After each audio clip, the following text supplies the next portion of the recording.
use your legs.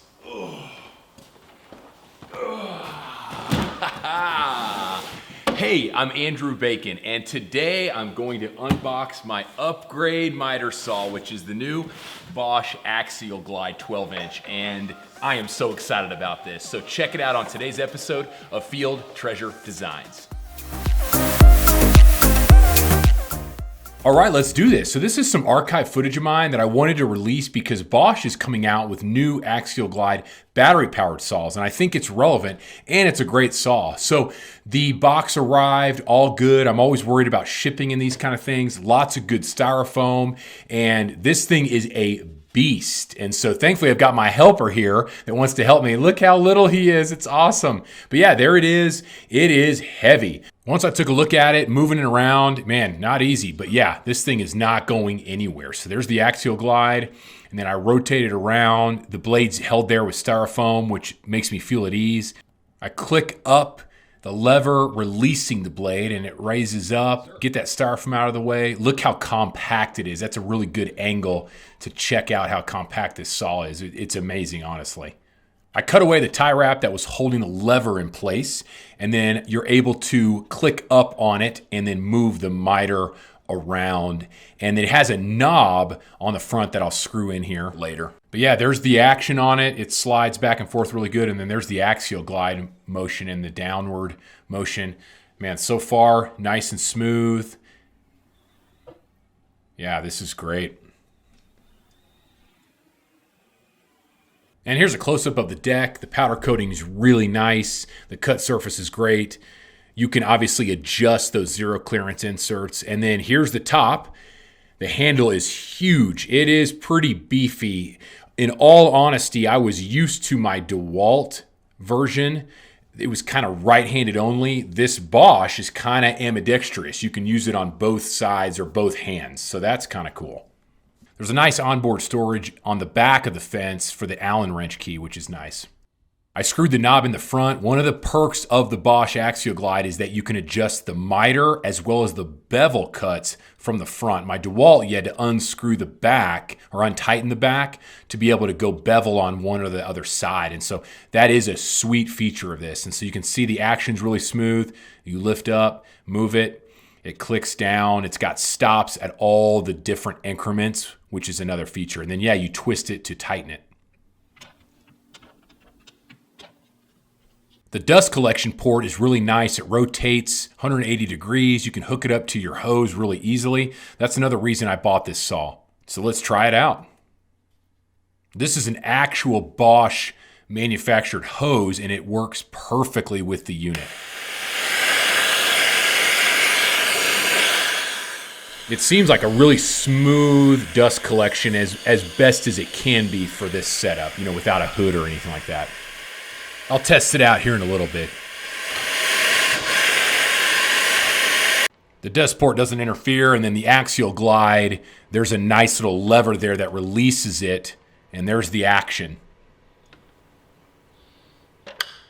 And when you want it to be in place, you just click it down and it stays put. It's a really good system. This is another cool feature on there. It has a depth adjustment. So you can screw that down and keep your blade from going a certain depth. So that's pretty sweet. What's cool, it's got a lever so that you can alternate between the depth that you've set, but then also go all the way to the standard spec if you want to go all the way full plunge to cut a different piece of wood, but then go back to that depth without having to twist every time. So I thought that was pretty cool. Let's check this thing's straightness. So to make sure my square is straight, I take a piece of scrap wood, I draw one line with my tight angle there, and then I'm going to flip it over and then just do a test. This makes sure that my square is actually nice and straight. And yeah, we're good to go. Okay, so out of the box, let's see how square this blade is. So I set it in there, I'm gonna slide it on, and do we need any calibration? Ooh, that looks pretty good. Nice work, Bosch. Very impressive. Next, I wanted to test out that zero clearance base. By the way, the saw is unplugged. You can see it in the back there. I haven't even plugged it in. But yeah, just want to adjust the zero clearance there, and they adjust nice and easily with that included Allen key.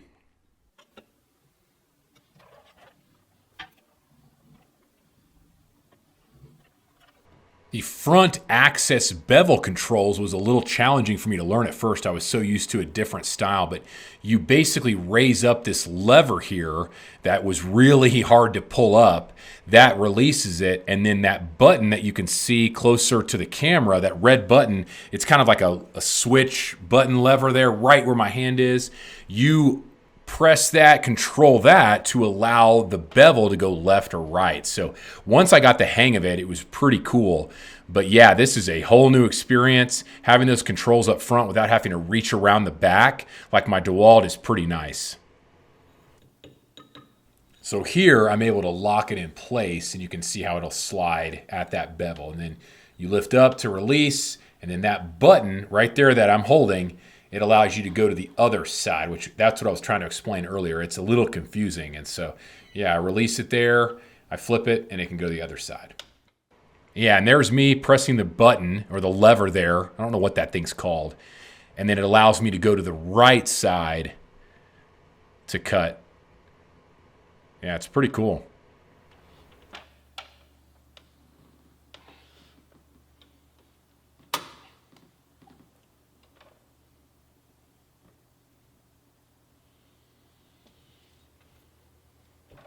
All right, now for the fence. So you clip out that little plastic, hard plastic there, and it allows the extension to slide out, which is nice for a little bit extra lumber. I won't need that for the miter station, but that's nice and handy.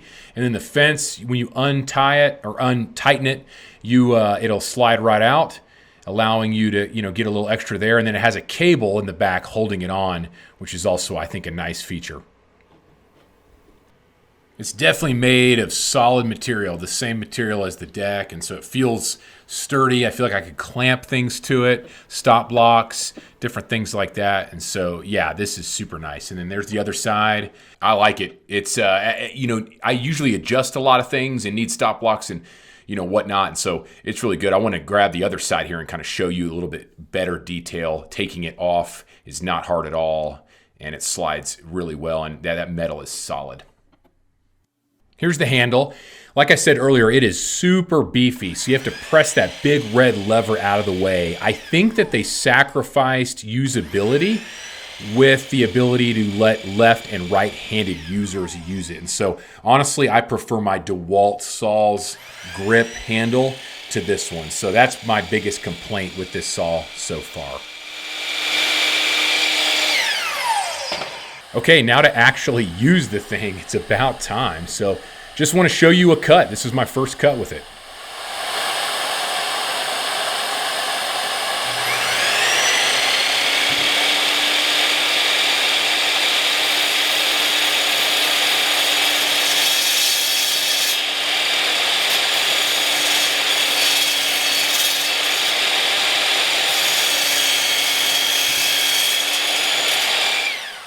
As you can see, I thought the depth adjustment was still set on it, but what I learned was this saw just does not cut very deep on its own, and so I actually needed to extend the Axial-Glide a little bit to allow the saw to come out and then cut the full depth of even this piece of wood, and I think this is like 5 inches. And so again, probably not bad, but just very different than I was used to with my DeWalt that just has a little bit deeper default cut.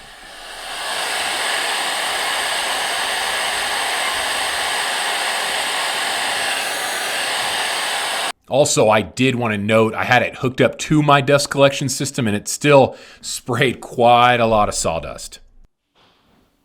Well, hey, there you go. Thanks for watching. If you've got any questions, comment them below and I'll do my best to answer. Don't forget to hit that like and subscribe, and I'll see you on the next video. Thanks.